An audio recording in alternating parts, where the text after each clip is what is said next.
saya punya kesempatan yang sangat luar biasa bisa hadir di tengah-tengah, khususnya di Wihara Maitri Rabu. Bapak Ibu dan sahabat Dhamma, ketika kita mendengar kata-kata ini kebanyakan cenderung orang memiliki persepsi mengenai dana, betul? Ketika mendengar kata katina, apa yang muncul dalam hati? Dana, betul? Betul. Nah, itu pun hal yang wajar. Padahal katina tidak ada kaitannya dengan dana. Bisa. Nah, ini yang akan saya bahas. Dan bagi kepada Anda memahami katina, kita akan pahami tentang arti katina. Di dalam arti katina ada sagada, kita pahami sagada. Apa yang dilakukan, bagaimana, dan apa manfaatnya. Katina, saya katakan di awal, tidak ada kaitannya dengan dana. Karena kata katina ini merujuk pada alat, maka diartikan keras. Alat itu merujuk pada alat apa? Alat tenun. Alat tenun. Nah, kalau sekarang ya mesin jahit. Mesin jahit kalau sekarang. Alat tenun yang digunakan untuk merangkai, menjahit jubah, itu katina. Itu katina. Dari nama inilah kemudian diambil kata katina sebagai satu nama momen penting di mana hanya ada satu hari yang merupakan perayaan, bukan peringatan. Maka puja itu memperingati, asala atau asada itu memperingati, Waisak itu memperingati. Katina bukan memperingati. Katina tidak memperingati apapun. Tidak. Katina itu merayakan. Merayakan. Karena aktivitasnya masih sama. Dari zaman Buddha sampai sekarang. Apa sih sebenarnya? Begini. Katina itu, kata katina diambil dalam momen untuk menamai aktivitas ini, aktivitas baca ini. Berawal dari sekelompok siswa kita yang ingin bertemu dengan Buddha. Kalau dulu tidak seperti sekarang, ya, saya mau ke Lampung itu pilihannya dua, naik pesawat atau naik mobil. Kalau mau mampir-mampir bawa mobil, ramean sekalian, ya irit biayanya. Kalau tidak mampir, tidak banyak orang, mau cepat ya naik pesawat. Dulu tidak, jalan kaki. Jalan kaki. Tidak seperti sekarang saya pakai sendal. Dulu mereka tidak pakai sendal. Para bikunya, bikuni tidak menggunakan sendal. Tidak. Ia berjalan ratusan kilometer untuk menemui. Namun ketika mereka sekelompok biku ini ingin bertemu Buddha itu pada masa musim hujan. Pada masa musim hujan, pada masa-masa itu para biku dikritik oleh masyarakat. Bukan hanya para biku sebenarnya, petapa-petapa yang lain juga dikritik. Namun mereka sudah memberhentikan aktivitas di saat musim hujan. Di saat musim penghujan itu mereka sudah memberhentikan aktivitas. Para biku belum, sehingga dia itu mendapat kritikan. Karena apa? Ketika mereka berjalan 500 biku, 1000 biku, 2000 biku, 3000 biku, bayangkan jalan yang tanah itu seperti apa jadinya. Kalau dia lewat ladangnya orang, bayangkan rusaknya seperti apa lahan itu. Sehingga mendapat kritikan. Belum lagi banyak hewan yang kemudian meninggal, mati. Banyak tumbuhan yang terinjak dan mati. Sehingga memang ditetapkan untuk tidak melakukan aktivitas. Demikian juga dengan sekelompok biku ini ketika ingin menemui Buddha dan saat itu musim penghujan, ia menghentikannya.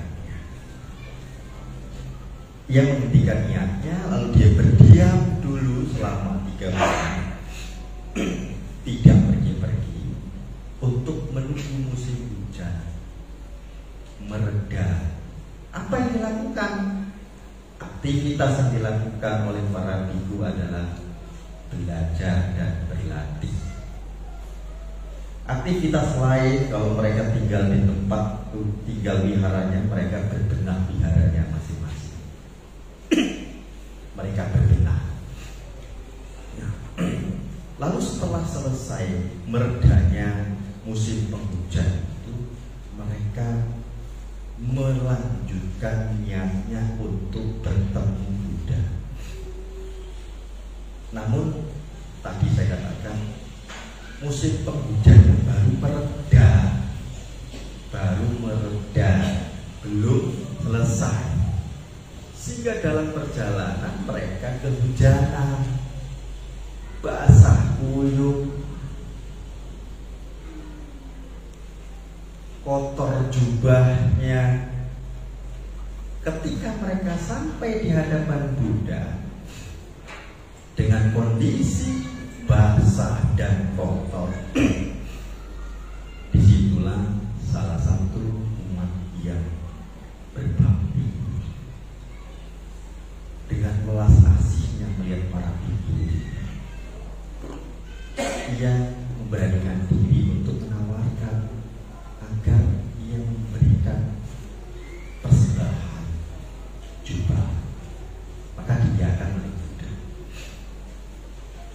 Dari sinilah, dari sejarah inilah, dari peristiwa inilah berangkat kemudian Katina Dana yang identik dengan persembahan jubah. Persembahan jubah. Namun ketika itu bukan jubah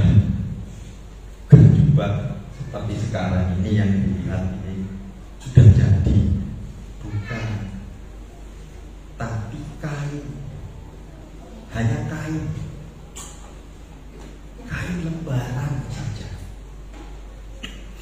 yang diberikan ketika itu kepada sangga, bukan kepada biku, kepada sangga. Sangga dengan timnya membentuk tim khusus membuat jubah dari kainnya tadi, dipotong-potong, dijahit dengan alat tadi yang namanya katina, alat tenunnya. Lalu dijadikan jubah. Setelah dijadikan jubah, baru ada upacara katina. Jadi dua hal berbeda antara katina dengan jagadana. Berbeda. Mereka yang mendapat lalu sangga akan menunjuk satu untuk mereka yang layak menerima kain jubah katina ini. Mereka yang menunjuk berhak untuk mengadakan menggelar kabinah untuk negara.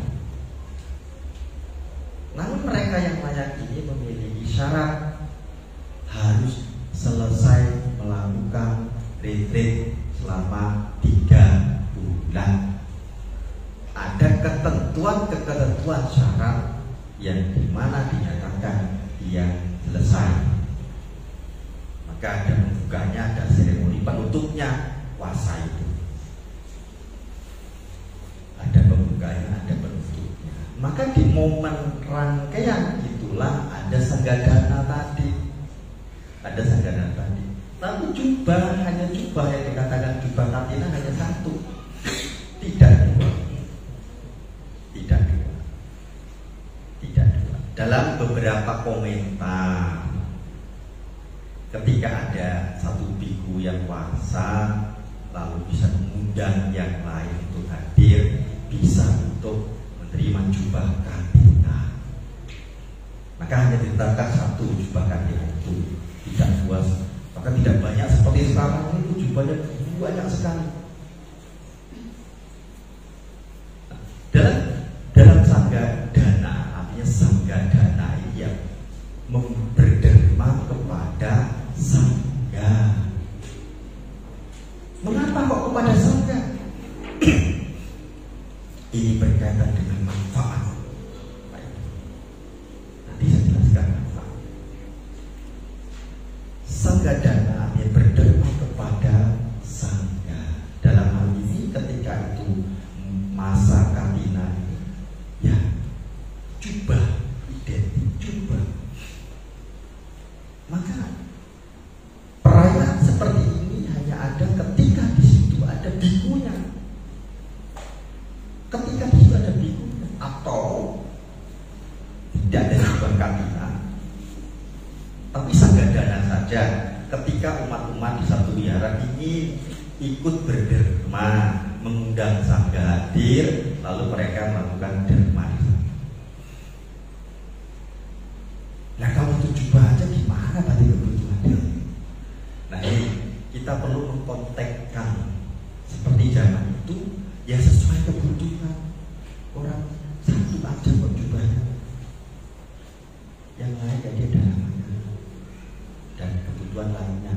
Atau ketika ada membangun seperti sekarang ini, di sini saya sedang membangun, ya harus dikontekkan, sesuaikan kebutuhan di wihara sini. Mumpung di sini ada bantenya, bantenya yang kuasa memiliki hak untuk menentukan untuk kebutuhan apa. Udah bisa membangun dan diarahkan untuk pembangunan wihara di sini. Jadi selain jubah, dana yang lain diarahkan untuk pembangunan tempat di sini. Berapa kebutuhannya? Ya itu yang disesuaikan. Oh untuk perawatan kan maintenance-nya perlu. Berarti sudah dihitung wihara itu setahun itu kebutuhannya berapa. Maka wise katina ini merupakan cara pola manajemen wihara tentang pengelolaan kebutuhan. Ya, di tempat saya sendiri, saya yang menyesuaikan kebutuhan tempat saya. Saya sudah hitung 1 tahun kebutuhannya berapa. Kebutuhan untuk operasional, kayak gitu, untuk tenaga profesional, untuk perawatan, untuk listrik, untuk apa, untuk makan dan sebagainya. Sudah saya hitung per tahun berapa. Itu yang saya butuhkan, itu yang saya cari, itu yang kemudian saya serahkan ke pengurus. Ini dana yang dibutuhkan setahun. Ini targetnya sekian. Oh ada kebutuhan lain bante untuk kepentingan yang lain yang dilebihkan untuk kebutuhannya. Itu yang menjadi target. Biar apa? Biar gak serakah bante. Ya kalau lebih syukur dialokasikan ke yang lain. Paling kalau tidak ya sesuai kebutuhan. Nah, kebutuhannya per tahun sekian ratus juta. Ya sudah segitu kebutuhannya. Oh betul lebih bante untuk yang ini disampaikan. Ya sudah lakukan untuk kebutuhan sekian. Lah kalau sesuai begitu jubahnya hanya satu, ya. Yang lain bisa ikut terlibat, boleh. Jubah satu semua ikut terlibat untuk derma itu ya boleh. Terlibat untuk kebutuhan yang lain seperti di sini ada kebutuhan membangun tempat yang samping, ya boleh.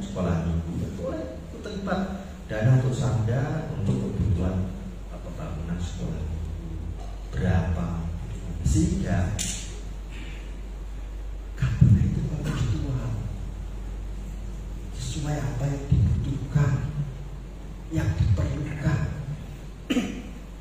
Nah, beruntung sebenarnya di tempat ini ada biku yang tinggal dan wasa. Apa kebutuhannya? Sampaikan ke Bante, ya Bante butuh ini Bante. Dananya butuh sekian, tapi nanti bisa nggak mencapai sekian Bante untuk kebutuhan. Karena di sana biku yang kuasa itulah yang nanti akan menentukan dana ini akan kemana, akan dikemanakan dana itu. Karena sangka dana di situ itu ada karena ada biku yang kuasa, sehingga dia lah yang punya hak untuk menentukan kemana. Berdasarkan musyawarah dan betul-betul. Ini penting sekali mengkontekkan katingan, ini penting sekali sehingga dana-dana yang ada itu betul-betul untuk kebutuhan pihak. Maka itu saya katakan menjadi pola manajemen. Nah, tempat saya polanya seperti itu. Setahun butuh dasar punya 3 tempat, tempat ini butuh berapa, tempat butuh berapa untuk 1 tahun. Tempat satu butuh berapa, ambil 1 tahun. 1 tahun sudah tenang. Untuk listrik, tenaga profesional, perawatan, untuk makan sudah tenang. Dan jangan khawatir, umat Buddha itu welas asihnya tinggi. Pasti selain ngatina mereka juga berbagi, mendukung. Maka sudah pasti cukup dan murah. Kalau tadi sagadana pola seperti itu, wihara-wihara tidak kebingungan dan perlu diundi. Nah, ini sebenarnya menjadi pola. Itu konteks sekali, sehingga ya panitia pikirannya juga nggak berpikir cari dana banyak-banyak pokoknya. Nah, kalau banyak juga begini, nanti boleh nggak? Ya boleh saja, nggak ada dan mau yang boleh. Biar nggak banyak bagaimana? Ada cara, akan simbol. Tapi sudah berdana lalu minta bukti bahwa Anda berdana juga. Nah, kalau di tempat saya dikasih satu kertas itu bukti dia dana juga, bukti dia dana perawatan wihara, bukti dia dana kesehatan untuk saya, bukti dia dana untuk makan. Nah, ini yang diserahkan, ini bukan simbol. Dia memang niat berdana untuk obat-obatan. Dia menyerahkan kepada saya bukan simbol, menunjukkan bukti. Bante, ini saya dana untuk saya berupa kebutuhan untuk kesehatan, serahkan. Oh iya, nanti Bantenya kan tinggal tanya ke panitia. Ini ada dana sekian ya, sekian untuk kesehatan, sekian untuk ini, sekian untuk ini. Tinggal dicek, Bantenya cek. Nah, ini penting juga, ini juga untuk etika juga Bapak Ibu, supaya jangan sampai jaga dana itu di depan batinnya berkejajar angpau dan uang berkejajar. Ini kan tidak etis. Dengan cara begitu menjadi lebih rapi dan etis. Cara estetika juga indah, gitu. Jika dalam bentuk-bentuk seperti itu dah bersih semua. Secara estetika jadi indah, rapi. Dan itu bukan simbol, walaupun lihat jubahnya itu. Oh, jubahnya sesuaikan dengan batik yang hadir. Batik ada berapa? Oh, ini ada berapa batik? Sesuaikan jubahnya. Satu tetap bukan jubah katina karena ada batik yang pasang di sini. Yang lain jubahnya untuk batik yang hadir ada berapa ditetapkan. Yang lain ikut berdharma tapi tidak ikut dengan jubah, sehingga jubahnya tidak berlimpah. Jubahnya tidak menjadi saraf tikus, jubahnya tidak menjadi saraf kecoa. Karena apa? Banyak yang dengan jubah tapi yang mendandakan diri jadi biku itu gak ada. Kalau ada yang mau dandakan diri jadi biku ya boleh, jubah banyak-banyak bisa dimanfaatkan dengan baik. Nah, ini penting mengkontekkan, memahami sanggadana kadina dan mengkontekkan untuk kebutuhan-kebutuhan. Sehingga mereka gak ada kekurangan ketika dipola dengan manajemen seperti apa yang dilakukan oleh Buddha. Gak akan kekurangan. Selama ini saya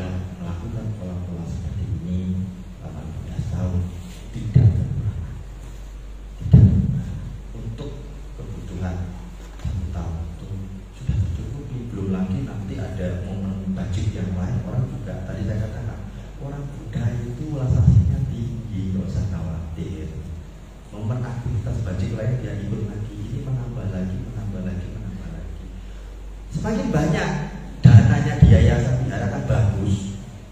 Kalau bisa malah, kalau saya malah targetnya itu 5 tahun ke depan itu saya harus sudah selesai kebutuhan per tahun. Itu target selalu ya. Jadi semua tempat seperti itu harus 5 tahun selesai, sebab itu sudah terpenuhi. Sehingga batinnya di situ tuh ayam, pengurusnya juga tidak gerangsang. Gerangsang tahu ya? Tiap hari mikirin gimana ini gak bisa bayar listrik, gimana ini gak bisa bayar karyawan, gimana ini gak bisa bayar pajak, gimana gak bisa bayar mau bayar tukang sampah aja gak bisa. Jangan sampai seperti ini. Itu tak sangat kasihan. Nanti gak ada orang yang mau jadi pengurus kalau begitu. Dia mau jadi pengurus. Kalau bayar listrik pengurus saya yang nombokin. Mau bayar karyawan yang nombokin. Mau bayar tukang sampah aja yang dihubungi pengurusnya sama bantinya, tolong bayarin. Lah uang kabinanya kemana? Uang kabinanya kemana? Ya untuk itu, untuk kebutuhan wihara itu. Nah, ini penting sekali. Ini pola manajemen dalam hal pengelolaan kebutuhan di wihara. Gitu. Ya kalau nggak cukup setahun ya ada momen-momen budget yang lain yang bisa dilakukan. Jaga dana juga. Hanya momen ini kan mencoba persembahan jual khusus. Nah, inilah jaga dana di masa kali. Ini jaga dana di masa kali. Jika sangat kontekstual, maka saya katakan ini bukan peringatan atau peringatnya. Puasa masih tetap dilakukan para ibu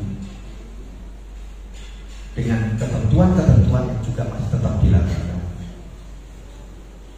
Jadi itu perayaan, bentuk apresiasi umat kepada biku, kepada sangga yang memberikan dukungan, bentuk-bentuk materi untuk kebutuhan. Nah, bagian tidak kerja, sehingga bantenya punya tenang, gak gerangsang juga yang tinggal dilihat, gak perlu gerangsang nantinya. Mau makan sudah ada disiapkan, mau bayar listrik sudah ada uangnya, mau untuk kebutuhan kesehatan, kebutuhan pendidikan sudah ada. Itu yang kami lakukan. Tempat kami lakukan seperti itu. Sehingga saya sendiri, ya kebutuhan transport saya pun keluar seperti ini ya sudah dari sekretariat, sudah dibawain sudah. Saya nggak perlu ini mikirkan uangnya, bawa uang nggak perlu, sudah dibawain dan tinggal jalan. Itu kebutuhan apa, mau butuh apa untuk keperluan pendidikan dengan saya, menurut saya tinggal ngomong nih butuh sebulan sekian untuk pendidikan saja dan disiapin oleh pengurus karena ya uangnya digunakan untuk wihara. Nah itu juga akan meningkatkan keyakinan umat dalam hal mensupport. Karena apa? Karena dia melihat sendiri tiap tahun melakukan sangga dana begini rame, bayar listrik kok masih ngeluh pengurusnya, bayar sampah pun kok pengurusnya masih ngeluh. Nah, uangnya kemana ini? Gitu. Nah dengan begitu acara-acara itu umat datang tidak lagi berbeban dengan dana.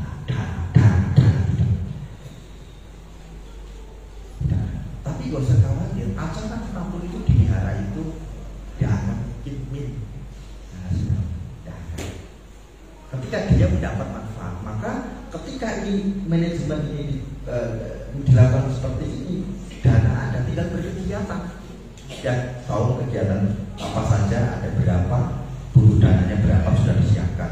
Maka di awal tahun kami Desember sudah menetapkan untuk tahun depan itu berapa dana, sehingga pengurus tinggal berkegiatan. Siapapun jadi panitia nggak repot cari dana, tinggal berkegiatan. Dalam kegiatan itu kita membuka lagi peluang aktivitas budget lagi, membuka lagi walaupun dana kegiatannya sudah di cover, dibuka lagi akses kebajikan ini untuk yang baru, sehingga ada lagi dana masuk untuk kebutuhan yang lain lagi terus.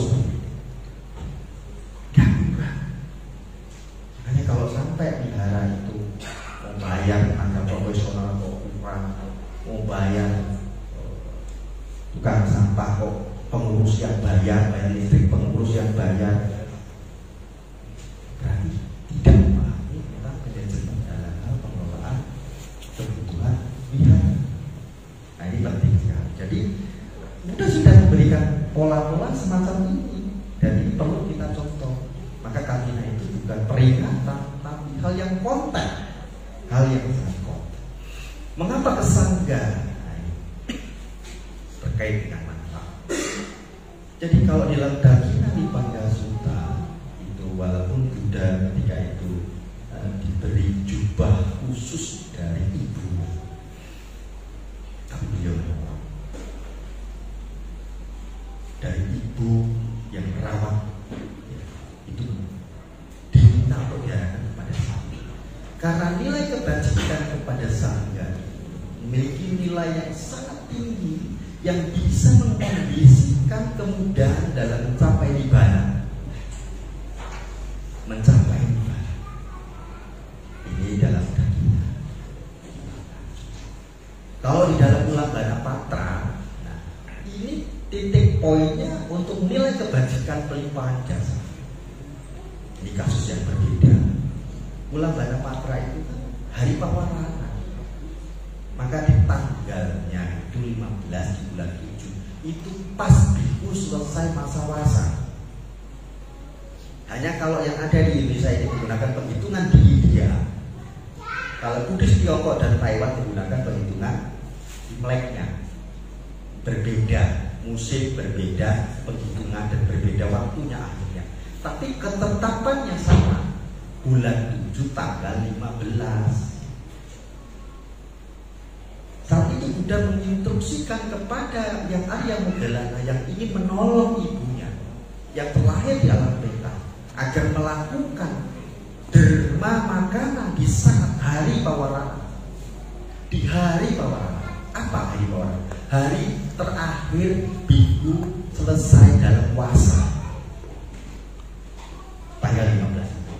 Kemudian para biku yang selesai masa puasa di saat purnama itu lalu berderma makanan dan melimpahkan kepada mendiang.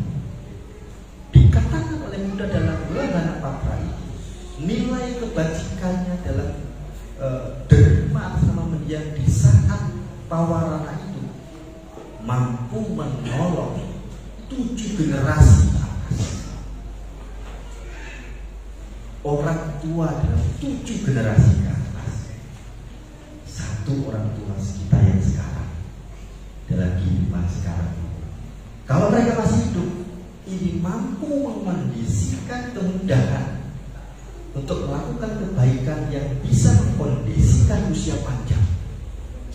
Kalau dan untuk 6 atasnya lagi, generasi ke atas ini sudah katakan mereka yang telah di alam peta bisa tertolong dengan kebajikan melakukan dharma makanan di saat hari Pawarana. Saat hari Pawarana. Jadi saat seperti ini itu bisa dilakukan untuk pelimpahan jasa. Untuk pelimpahan jasa. Jadi dua pemahaman ini penting. Nilai manfaatnya besar. Itu kenapa Sanggadana di saat Dakina itu menjadi momen yang begitu antusias bagi banyak orang karena mengerti kemanfaatannya. Nah, jadi kalau dalam Ulangbana Patra itu cukup jelas saat Pawarana sudah menyaksikan tanggal 15 di bulan 7 itu lakukan derma makanan kepada saja asrama mendiang. Itu pelimpahan jasa. Pelimpahan jasa dia berderma asrama mendiang selesai. Yang rangkaian seremoni yang begitu panjang itu kan upaya untuk mengajak memahami bakti, perlindungan lah dan sebagainya.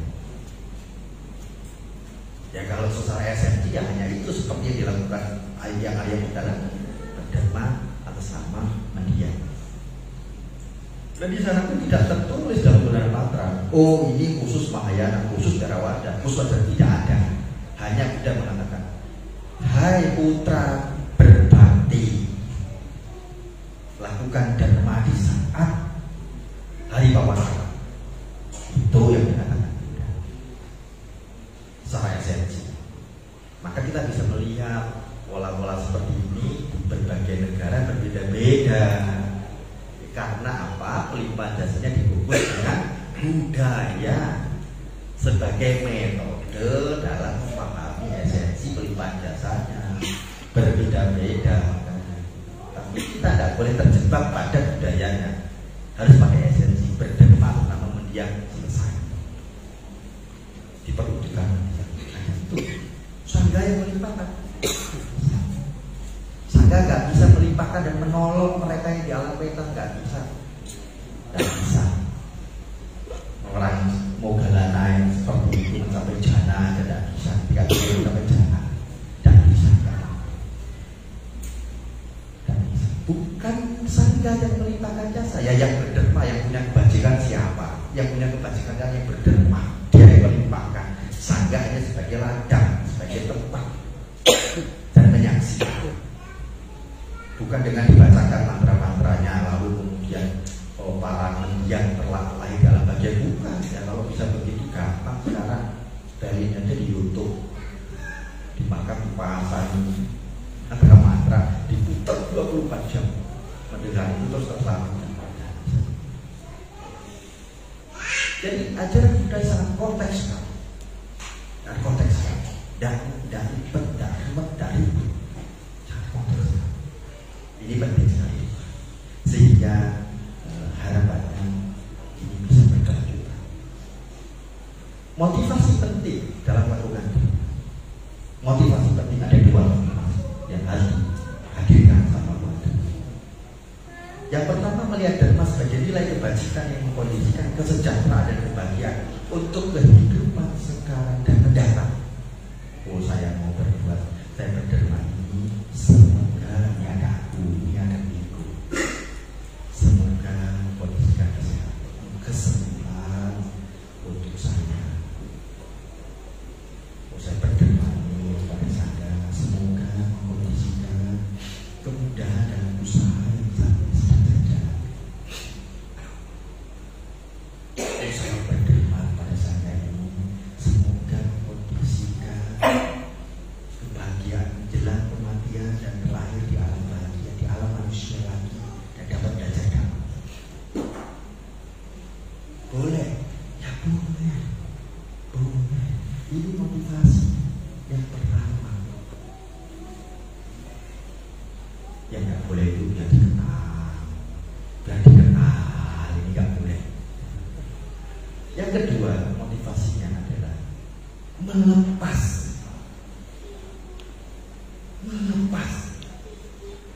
praktek untuk mengikis kepikiran, kelekatan terhadap kepemilikan.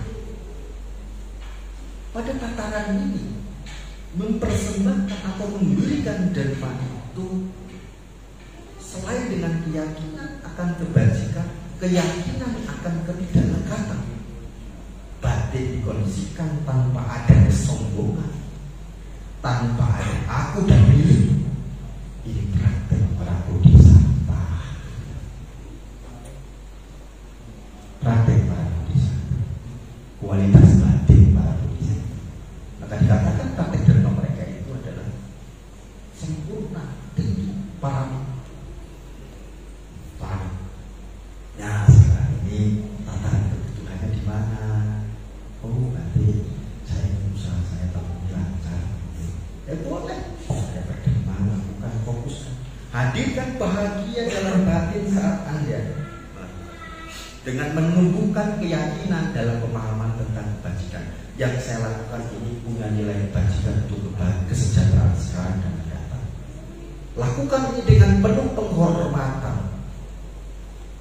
Pahami ini sebagai ketepatan saat ini Anda memiliki, punya niat dan ada sangga yang menerima. Lakukan ini dengan keikhlasan. Lakukan ini dengan tanpa merendahkan baik barang diri sendiri dan menerima. 5 kualitas ini adalah cara berderma yang dilakukan oleh orang-orang baik. Hadirkan ini saat Anda melakukan, saat akan melakukan, saat melakukan, dan setelah melakukan. Hadirkan sehingga punya kehendak yang cukup apa yang Anda lakukan ini bukan seremoni untuk penghiburan saja biar tadi mau betah di sini gitu. Bukan biar nanti sambalnya sering datang ke sini, bukan. Ini momen penting untuk Anda memiliki kualitas hidup yang baik.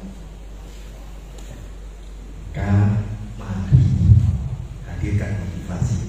Anda pilih motivasi yang mana. Saya sering sakit-sakit banget.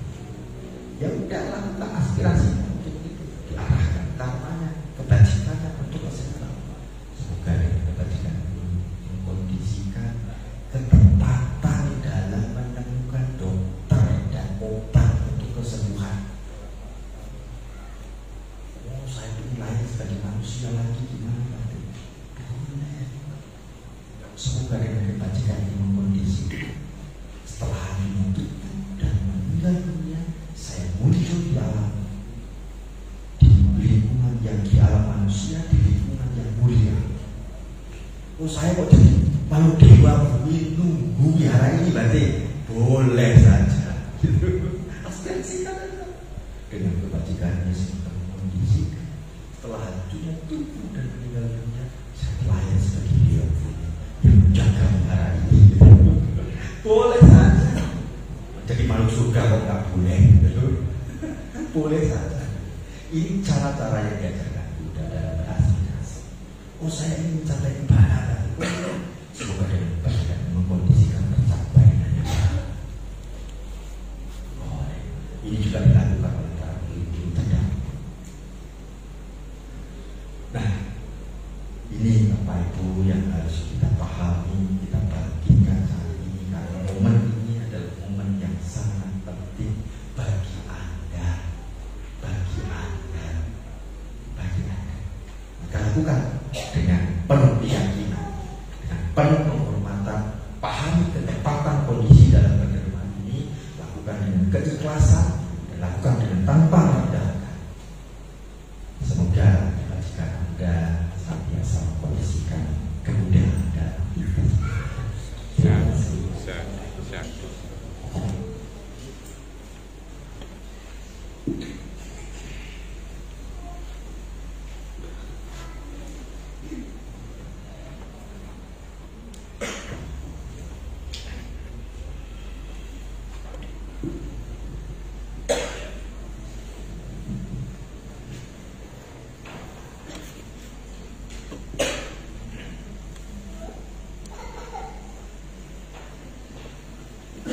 Terima kasih kepada Bante atas ucapan jawab di sana yang telah disampaikan kepada seluruh umat. Semoga memberikan manfaat kepada kita semua.